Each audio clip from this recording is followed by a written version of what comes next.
Bueno, nosotros vimos la muerte muy de cerca. Eran unos criminales que querían hacer daño. A mí me quisieron partir mi pierna operada. Yo tenía 25 puntos en mi pierna porque tengo una prótesis de rodilla. El 20 de septiembre recién me operé. Querían golpearme la pierna para dañármela definitivamente. Eran realmente gente mala. Entonces sabíamos que podía pasar cualquier cosa. No sabíamos si íbamos a salir de ahí vivos o muertos. Signor Presidente, cosa sta succedendo nel suo paese? Mire, aquí por fin se están haciendo los cambios que en Europa se hubieran hecho hace mucho tiempo. Los niveles de desigualdad, las injusticias, la falta de democracia real, porque América Latina tiene elecciones, no tiene democracia entendida como gobierno de las grandes mayorías y entendida como igualdad de oportunidades. Europa jamás hubiera tolerado los niveles de desigualdad de nuestro continente, los poderes fácticos que independientemente de quién gane las elecciones seguían gobernando. Entonces se están haciendo por fin esos cambios y obviamente los grupos de poder que manejaban nuestros países, que mantenían privilegios, se oponen a esos cambios. Signor Presidente, ¿cuál es la base social de esta oposición contra de usted? Esa base que organizó este tentativo de golpeo. Base social casi no tienen. Yo le diría, hay un núcleo ideológico muy duro en las clases altas de este país, la oligarquía, la burguesía, que siempre ha dominado nuestro país y ha mantenido como esclavos al resto de la población, que cualquier cosa que suene a justicia social, a progresismo, hay que eliminarlo de cualquier forma. Son grupos pequeños, pero muy poderosos, que manejan medios de comunicación, tienen poder económico, poder social, poder político, poder religioso incluso. Y ahora nos ha demostrado el 30 de septiembre que también tienen poder armado. Y lamentablemente hay infiltración de estos grupos en la policía y tengo que decirlo, también en Fuerzas Armadas. Incluso son herederos de una tradición en la Policía Nacional de los años 80, 90, donde nuestra policía era tremendamente represiva, torturaba, desaparecía personas, había alta dosis de corrupción. Todo eso estamos cortando. Lei pensa, come i suoi colleghi Morales e Chavez, che in questo tentativo di golpe ci sia anche un interesse dell'amministrazione americana guidata da Obama? No lo excluimos, no a través del gobierno. De hecho, los grupos de extrema derecha de Estados Unidos, think tanks, fundaciones, porque esa es la estrategia del poder económico y de la extrema derecha, sobre todo norteamericana, ya no tienen el gobierno, ya no actúan por canales oficiales, pero actúan por medio de estas fundaciones. Nosotros sí tenemos evidencia, no de participación el jueves 30 de septiembre, pero sí de financiamiento, capacitación, intercambio a grupos opositores al gobierno y a grupos de oposición recalcitrantes. Nadie está contra la oposición democrática, pero estos no son opositores, son conspiradores permanentes. Tenemos evidencia de financiamiento de estos grupos y esos grupos también atentan contra el propio presidente Obama. Entonces, yo estoy seguro que el gobierno del presidente Obama no ha tenido nada que ver en esto, pero no podemos excluir que haya habido intervención de grupos, think tanks, fundaciones de extrema derecha norteamericanas en este intento de golpe de Estado. No es casualidad que los golpes del 2002 contra el presidente Chávez en Venezuela, fracasado, el 2008 contra el presidente Evo Morales en Bolivia, fracasado, del 2009 contra el presidente Zelaya en Honduras, exitoso, y del 2010 contra el presidente Correa, fracasado, hayan sido con 4 países integrantes del ALBA. Eso es lo que le decía. Hay grupos minoritarios, pero muy poderosos, que van a utilizar todos los medios posibles, les importa un bledo la democracia, eso no les interesa. Les interesa seguir con sus privilegios y parar por cualquier forma a los gobiernos que realmente buscamos el cambio en nuestra América.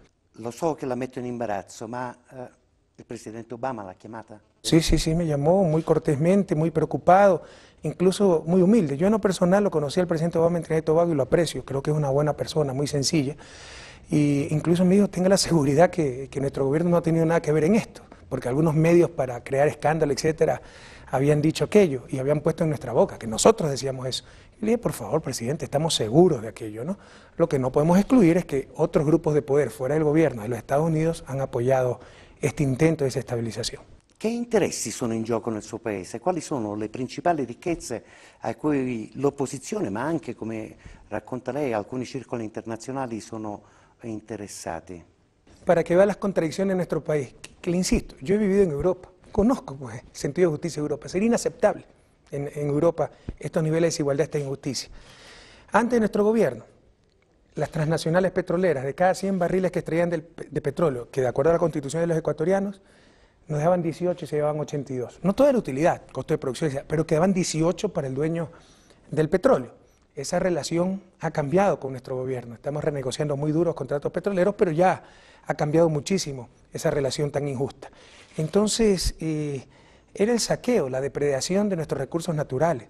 Las prioridades estaban totalmente alteradas. Cuando llegamos al gobierno, no había ni luces para los quirófanos en nuestros hospitales públicos, los niños se morían en las puertas de los hospitales por falta de medicina, etc. Entonces, claramente todo estaba en función, todas las políticas públicas, del gran capital y sobre todo el capital financiero. Eso está cambiando, ¿verdad? Y tiene que cambiar, pero obviamente aquellos que pierden sus privilegios, aquellos que ya no tienen prioridad en las políticas públicas porque no deben tenerlo, es ilegítimo, primero el ser humano antes que el capital, no se van a quedar cruzados de brazos. Accusano lei, il presidente del Venezuela Chavez e quello della Bolivia Morales di essere degli estremisti. Enfrentaron l'FMI, enfrentaron el Banco Mundial, enfrentaron las transnacionales. Usted habló que no quiere pagar la deuda externa, ¿no? Eso nella comunità internazionale pasa como extremismo, non dà confianza en su país. Bueno, no da confianza para quiénes, para los especuladores financieros en buena hora, porque, por ejemplo, recibimos mucha inversión extranjera, que yo creo que por el contrario, se da mucha confianza a los verdaderos empresarios, porque ven que aquí hay un gobierno serio. Vea, yo creo que extremista era la realidad. Un país sometido a las decisiones del Fondo Monetario, Banco Mundial, la burocracia internacional, ni siquiera capaz de elaborar sus propias políticas públicas. Un país que regalaba su petróleo, sus recursos naturales. Yo mañana puedo triplicar la inversión extranjera, puedo duplicar la tasa de crecimiento, si les digo, firmemos contratos petroleros donde se me llevan todo el petróleo. ¿Y de qué le sirvió eso al pueblo ecuatoriano? Ese era el extremismo que se vivía. Todo, insisto, en función del capital. Esa deuda externa era una vergüenza. Hicimos una comisión para que investigue esa deuda. Yo soy medio experto en deuda, sabíamos las cosas que existían, pero designamos una comisión independiente que trabajó por más de un año para que corrobore las cosas. Y entre las cosas que se descubrieron es que, por ejemplo, esa deuda había prescrito a inicio de los años 90 y unilateralmente el Ecuador renunció a la prescripción de la deuda, a la cual teníamos derecho por ley, a las leyes que se acogía la deuda. Esos son los extremismos que ha vivido el país, donde todo estaba en función, insisto, de intereses extranjeros y nacionales, pero siempre del gran capital, del capital financiero, no de las grandes mayorías. Le aseguro que si los italianos vivieran en Ecuador, estarían haciendo exactamente lo mismo que está haciendo este gobierno, porque para ustedes la situación que encontramos sería intolerable. ¿Es verdad que usted consiguió pagar solo el 35% de la deuda? Menos, el 33%, 32%. O sea, declaramos la deuda ilegítima, dijimos no pagamos, eso redujo el precio de los bonos y después dijimos, bueno, si quieres recompramos, ¿no? Y recompramos la deuda, pero a la tercera parte de su valor. ¿Cómo se está usando ahorita el recurso que proviene del petróleo de su país? Bueno, usted vaya a ver la reconstrucción vial que existe, los nuevos hospitales, las escuelas del milenio, el crédito para agricultura, etcétera. Por fin nuestro petróleo está sirviendo para desarrollo del pueblo ecuatoriano, no para pagar hasta anticipadamente una deuda ilegítima. Cuidado, ¿eh? Nosotros compramos a 1/3 la deuda de su valor nominal, pero es el valor que habían comprado los especuladores, porque es una deuda que viene desde los años 70, el famoso endeudamiento agresivo, que fue otra sinvergüencería, ¿no? Para colocar los excedentes de liquidez del primer mundo en el tercer mundo. Entonces venía Fondo Monetario, Banco Mundial. Es buen negocio endeudarse, nos endeudamos para todo, dictaduras militares, incluso para comprar armamento, incluso para gasto corriente, a tasas de interés flotantes, 5 o 6%. Cuando vino Reagan, tuvo la política de elevar tasas de interés para parar la inflación en Estados Unidos, esas tasas de interés subieron hasta el 20%, 21%. Entonces tuvimos que pagar 3, 4 veces más en servicio e intereses al menos de deuda. Y la deuda que teníamos era el reciclaje de esa deuda, donde se capitalizaban intereses, siempre en perjuicio de nuestros países. Entonces era deuda totalmente ilegítima, cuidado, que no estafamos a nadie, se estaba estafando al país y lo que hicimos fue comprar a su valor real esa deuda. Siempre encima del extremismo, usted va a me perdonar. ¿Lei es católico? Sí, señor. Fuertemente católico. Bueno, no practicante, trato de practicar. ¿Cómo explica esta cosa que en la nueva constitución de su país è prevista, ad esempio, l'unione tra omosessuali e persino l'aborto? Tiene la nueva constitución. Me busca dónde está permitido el aborto, por favor. Todas esas son falsedades que se sacaron como propaganda para estar contra la nueva constitución. En nuestra ley siempre ha habido 2 clases de aborto permitido, el terapéutico y por violación o estupro, ¿verdad? Siempre ha estado, eso no se ha cambiado. Entonces es falso que la nueva Constitución permite el aborto. Y se reconoce no el matrimonio homosexual, la unión de hecho, es decir, si una pareja homosexual ha vivido 30 años juntos y se muere el compañero, que el compañero sobreviviente puede heredar al menos, tenga ciertos derechos civiles, pero no es de ninguna manera el matrimonio homosexual. Y eso lo propuso la propia Conferencia Episcopal Ecuatoriana, esa es la realidad. Entonces son muchas calumnias que se utilizaron para tratar de que se rechace la nueva Constitución y en verdad la aprobó el pueblo ecuatoriano con el 63% de los votos. ¿Usted va a ser presidente para cuántos años? Bueno, mi periodo acaba en el 2013. ¿Después? La nueva Constitución permite una reelección, ya sea inmediata o posterior. Veremos, en el 2013 evaluaremos, no está nada decidido. Anche lei come Chavez farà di tutto per poter essere presidente a vita? Yo quiero servir a mi país toda la vida, de donde me ponga mi país. No me interesa en absoluto ser presidente ni el poder, lo que me interesa es el servicio, ver a mi país sin miseria, eso sí me interesa, y por eso he luchado y lucharé toda mi vida. Usted es un grande amigo de Chávez y de Morales, ¿no? También de Cristina Fernández de Kirchner, Fernando Lugo, Lula da Silva, Sebastián Piñera, pero siempre la fijación de la prensa es Chávez y Morales, ¿no? Por si acaso recibimos el respaldo de toda UNASUR, de toda América del Sur y de algunos presidentes europeos también. Come explica questa falda di speranza nel cambio, no? Perché nell'Europa principalmente, quando si parla di questo cambio, qui nell'America del Sud si dice sempre populismo, è sempre una tentazione dittatoriale, no? E usted sabe che también contra di usted la oposición habló, tiene una tendencia dictatorial, quiere mandar en todo, controlar todo, ¿no? Ma usted tal vez cuando habla con Morales, con Chávez, non habla che questo può essere un error, esta lideranza assoluta, el cambio es solamente una persona. Pues aquí nadie ha dicho que el cambio es una sola persona, lo que pasa es que se vivía tal anarquía en nuestros países. Antes de nuestro gobierno, en 10 años tuvimos 7 presidentes. Aquí se creyó que democracia era ausencia de autoridad y lo que estamos es reconstruyendo la institucionalidad de este país, el Estado de Derecho y el principio de autoridad. Pero lo que se acostumbraba a hacer lo que le da la gana, los evasores de impuestos, que todo el mundo sabía que evadían y nadie los sancionaba. Los corruptos, los políticos que abusaban de sus cargos, etcétera, siempre en la mayor impunidad. Ahora que se aplica la ley para todos, no solo para los de poncho, a eso le llaman autoritarismo. Lo que estamos es reconstruyendo el país, que aquí hay ansias de poder, de perpetuarse en el cargo. El sistema de reelección presidencial que tenemos aquí en Ecuador es exactamente el mismo de Estados Unidos. ¿Y a quién se le ocurre decir que los presidentes de Estados Unidos quieren perpetuarse en el cargo? Una sola elección, ¿verdad? En Brasil, usted puede tener una elección inmediata y luego otra elección y otra elección inmediata. Es decir, puede ser 6, 8 veces presidente. Aquí solo puede ser por 2 periodos máximo. Quiero decirle, para que vea la mediocridad del medio político ecuatoriano, que había reelección indefinida para todo, para alcalde, prefectos, asambleístas, concejales, consejeros, menos presidente y vicepresidente. ¿Por qué? ¿Qué lógica tenía ese modelo político? Solamente que a todo el mundo le toque un pedazo de torta. De la presidencia y vicepresidencia así cambiamos cada periodo. El resto sí puede continuar. Ahora, todas las instancias de elección popular tienen solo 2 periodos, tienen solo derecho a una reelección. Entonces se le ha dado lógica al sistema. ¿Pero eso en qué se traduce? En que se quiere uno perpetuar en el cargo. ¿A cuántos periodos está limitado el primer ministro italiano? ¿Me podría decir? ¿Cuántas veces puede ser reelecto? En Italia esto es un problema serio. Pero ¿cuántas veces puede ser reelecto? Indefinidamente, ¿verdad? Entonces quiere decir que tienen ínfulas de dictadores vitalicios. O sea, son absurdos, cada país tiene su sistema y busca sus soluciones. Pero aquí lo que tenemos es un sistema muy lógico, absolutamente democrático, y no hay gobierno que en tan poco tiempo se haya expuesto tantas veces al escrutinio popular. Nosotros en 3 años de gobierno hemos ganado 7 elecciones consecutivas. Insisto, usted que conoce muy bien el presidente Chávez, ¿no? Todo el mundo piensa que usted es la misma cosa del presidente Chávez, ótima persona. No me ofende en absoluto, porque yo estimo mucho al presidente Chávez, pero tenemos diferencias. ¿Cuál es la diferencia principalmente? Mire, él viene de las Fuerzas Armadas, tiene mucha experiencia en eso. Yo vengo de la academia, tengo más experiencia en economía, hemos propuesto muchas ideas económicas para la región, la nueva arquitectura financiera. Me hubiera gustado a partir del jueves 30 de septiembre, con esa dolorosísima experiencia, tener los conocimientos que el presidente Chávez tiene en Fuerzas Armadas y Seguridad.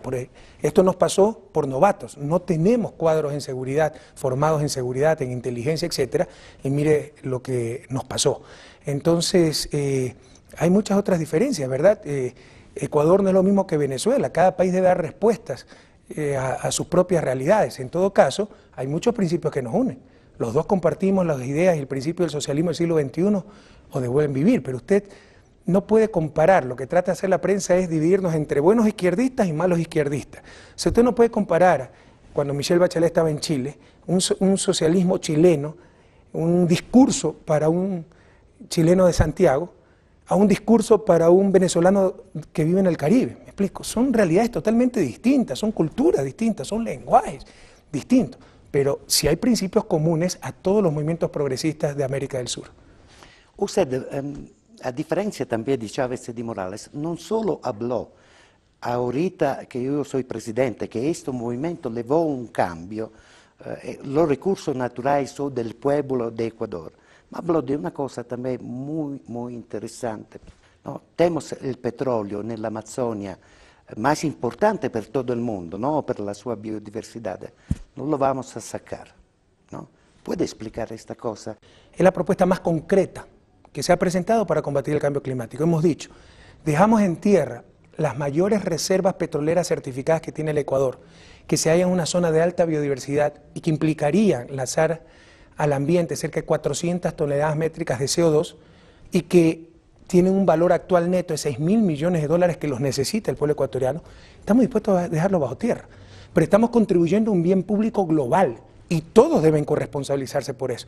Entonces requerimos de la comunidad internacional al menos la mitad de ese dinero o el valor que tienen los mercados de carbono, esos 400 millones de toneladas de CO2 que se va a evitar lanzarlo a la atmósfera, porque debe haber corresponsabilidad de hacer un esfuerzo conjunto. El mayor sacrificio lo hace Ecuador, porque financieramente lo que más nos conviene es explotar ese petróleo. Estamos dispuestos a hacer ese sacrificio, pero necesitamos corresponsabilidad. Entonces, esa es la iniciativa Yasuní Tete, tiene una gran lógica económica, una gran lógica ambiental. Lo que estamos es pidiendo compensación por generación de bienes públicos globales. Y esperamos que tenga éxito esa iniciativa. Entonces, la idea es recibir unos 3.000 millones de dólares que servirán para el desarrollo de energías alternativas, energías más limpias, etcétera. Se ha creado un fideicomiso manejado por el Programa de Naciones Unidas para el Desarrollo para tal efecto y dejaremos el petróleo bajo tierra. Si no vemos esa corresponsabilidad internacional, tendremos que explotar con todos los cuidados ambientales y sociales ese petróleo. Esta es una idea de gobierno mundial, ¿no? Sí, es una... El mundo precisaría de tantas ideas, sí. Esa es también una crítica de Naciones Unidas. ¿Es suficiente Naciones Unidas en este tiempo? ¿O precisamos de alguna cosa más, de un gobierno? Sí necesitamos una cosa más, pero yo quiero decirle, es una ruptura en la lógica económica mundial. Lógica económica que se basa en el mercado, básicamente intercambio de mercancía. Yo pago por el tractor italiano porque si no le pago no tengo el tractor. Pero ¿quién paga por el medio ambiente que genera la selva amazónica? Porque así no pague, me beneficio de ese aire puro que genera la selva amazónica. Pero ese es un bien más valioso que el tractor. Lo que pasa es que es un bien de libre acceso. Entonces hay que cambiar esa lógica. Pagar la generación de valor, compensar la generación de valor, no solo la generación de mercancía. Entonces es una ruptura de la lógica económica a nivel mundial que obviamente no le conviene a los países poderosos, pero tiene una lógica, le insisto, muy clara y de mucha justicia. Y sí se requieren más cosas. Por ejemplo, Kioto, de ir mucho más lejos de los incentivos actuales, todo el mundo tiene claro que esos incentivos fueron insuficientes, distorsionados, incluso injustos. Por ejemplo, se pagaba a los países, se compensaba a los países que forestaban y los países que no hemos deforestado. Entonces el mejor negocio era talar el bosque, vendía la madera, recibía dinero por eso y después reforestaba y me compensaban por los tratados de Kioto. Absurdo. Ya se está trabajando en mecanismos para compensar a los países que no cortaron el bosque. Pero hay que ir más allá, un concepto que englobe todas las acciones que preservan el medio ambiente, y ese concepto es contaminación neta evitada. Fíjese, si compenso por no talar, porque eso limpia el medio ambiente, debo compensar por no ensuciar, porque en términos de contaminación neta es lo mismo limpiar que no ensuciar. Ese es el Yasuní Tete. Y ahí el concepto clave es contaminación neta evitada, compensar la contaminación neta evitada. Por ejemplo, El bosque en pie, que limpia el medio ambiente, o el petróleo bajo tierra, que evita ensuciar el medio ambiente. El cambio nell'America del Sud, ¿no? Usted es un protagonista. Puede contribuir, y también por eso este cambio está tan luchado, ¿no? Puede contribuir a la construcción de un gobierno multilateral del mundo. Bueno, esa es una de las características de los gobiernos progresistas, de cambio, verdadero cambio en América Latina, que quieren romper con esa inercia e injusticia. Yo quiero recordarle a los italianos y a los europeos, América Latina es la región más injusta del mundo. África, ciertos sectores del Asia son los más pobres. En promedio América Latina es clase media mundial, pero cuidado, esa renta está pésimamente distribuida. No es que tenemos una gran clase media en América Latina, no. Tenemos ricos, más ricos que los europeos, y tenemos pobres más pobres que los africanos. Y eso es inadmisible, más aún en una región de tanta riqueza natural y de otra índole. Entonces eso tiene que cambiar. Entonces esos gobiernos progresistas no solo se caracterizan por querer cambiar esa inercia de injusticia, de inequidad que ha vivido la región, sino también por tener relaciones internacionales más justas, más democráticas. Por ejemplo, buscar un mundo multipolar, no solo un mundo unipolar, democratizar las instancias internacionales como el Consejo de la Seguridad de las Naciones Unidas, etc. Y obviamente eso disgusta a ciertos países hegemónicos. ¿Cuál es el più grande nemico della democrazia ai tempi d'oggi? Yo creo que el gran dilema de nuestro tiempo es que no se ha buscado construir sociedades, por ejemplo la globalización, una sociedad global, sino tan solo un mercado global. No se ha buscado construir ciudadanos planetarios, sino consumidores planetarios. Entonces temo, y por eso las grandes crisis que hemos vivido, que ya las sociedades no son las que controlan a los mercados, sino los mercados a las sociedades. Es una cuestión de poder. ¿Quién manda en el mundo real? Y está mandando el gran capital y sobre todo el capital financiero. Y esa es la gran crisis de nuestro tiempo, que tenemos que reconocerla, enfrentarla y vencerla. ¿Y se está enfrentando? Sí, aquí en Ecuador sí, haciendo que la sociedad controle el mercado, no el mercado de la sociedad. El mercado es una realidad económica, pero es un absurdo que esa entelequia llamada mercado controle sociedades, vidas, personas. No, el mercado está para servirnos, no es que estamos para servir al mercado. Y no todo es mercancía. El trabajo humano no es mercancía, el ser humano no es mercancía. Y todo se ha querido tratar como mercancía. Entonces, ese es el gran dilema de nuestro tiempo, el gran desafío de nuestro tiempo, construir, por ejemplo, a nivel de globalización, construir una sociedad global con un mercado global, pero dominado por esa sociedad global. El grave problema, el grave error de la globalización neoliberal que quiere construir, y lo está logrando, un mercado global sin sociedad global, sin instituciones de gobernanza a nivel mundial, y lo que está pasando es que el mercado nos domina y nosotros no dominamos al mercado. Y eso es gravísimo para la humanidad. Si habló después de la crisis, la última crisis, ¿no? Poderosísima que ainda no terminó. Vamos a reformar, vamos a hacer alguna cosa contra este capital financiero que fue la base, ¿no? De esta grandísima crisis. ¿Se está de realidad haciendo alguna cosa? Yo creo que se tocó la epidermis de la crisis, lo que se quiso es hacer un salvataje a costa de los ciudadanos, salvamento, en verdad, salvataje es un neologismo, del sector financiero, traspasándole miles de millones de dólares, pero no se fue a la esencia de la crisis, que le insisto, es la desregulación de estos mercados, sobre todo los mercados financieros, o en términos más conceptuales, la pérdida de la capacidad de las sociedades y de los estados-nación de controlar los mercados. Y hoy los mercados están controlando a las sociedades y a los estados-nación. Y las políticas que se aplican son en función de los grandes capitales y de capital financiero, no de los ciudadanos de a pie. Ese es el gran dilema de la humanidad actualmente. Eso es lo que está en el fondo de la crisis mundial. Mercados dominando a las sociedades humanas y no las sociedades humanas dominando a los mercados. Presidente, ¿por qué un cittadino europeo o italiano en mi país tiene que se interesar en lo que pasa en Ecuador? Ecuador y América Latina es la región del futuro. Depende, ¿no? Si es que se tiene esa humanidad y esa solidaridad internacional, si les preocupa la injusticia, por supuesto que hay que preocuparse de lo que pasa en América Latina, porque América Latina puede definirse como la región de la injusticia. Tenemos todo para ser prósperos y somos la región más inequitativa del mundo, con pobreza generalizada, y eso es inadmisible. Mire, otro de los grandes, tal vez el dilema ético mayor de la humanidad en el siglo XXI, es que por primera vez en la historia, la pobreza no es fruto de escasez de recursos, sino de sistemas perversos. Solo distribuyendo mejor el ingreso que actualmente tenemos, con crecimiento cero, con lo que actualmente tenemos, solo distribuyendo de mejor manera el ingreso en Ecuador, se eliminaría la pobreza absoluta. Pero ahí nos van a acusar de populistas, demagogos, comunistas, etcétera, ¿verdad? Entonces, el gran dilema ético de nuestra época, de esta etapa de la historia de la humanidad, es que por primera vez la pobreza no es fruto de escasez de recursos, sino de sistemas perversos. Y eso debería impedir dormir a cualquier ser humano que algo siente, algo tiene solidaridad, algo tiene humanidad.